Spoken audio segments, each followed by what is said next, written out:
mijozimizda super natijalarni ko'rishingiz mumkin. Ayniqsa bolajonlardagi bo'y o'sishi. Yosh kattalarda ham bo'y pasayib qolgan bo'lsa, hammada bo'y o'sishi bo'ladi. 3-4 santimetrga hamma uzayyapti. Mana bu bolajonimizda ham bukchayish bo'lgan. Bukchayish tufayli bo'y o'sishi to'xtab qolgan. Mana ko'rsanglar bo'ladi. Bu yerda уже qaddilari tiklanib, bukchayishlari ketdi. Onajonlari juda ham xursandlar. Bosh oldinga ketib qolgani ham yaxshilandi. Qorin chiqib ketyapti, u ham yaxshilandi.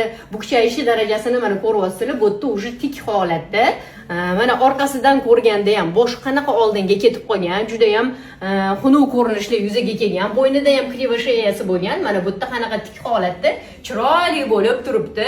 Bu holatda faqat bolajonlarda emas, katta yoshliklarda ham juda ham ko'plab zo'r natijalar bor. Buvilarda ham bukchayib kelishadi, yurishga qiynalishadi, davleniyalari oshadi, oddishkalar bo'lib nafas siqishlari bor, o'shalar ham hammasiga zo'r ta'sir qilyapti.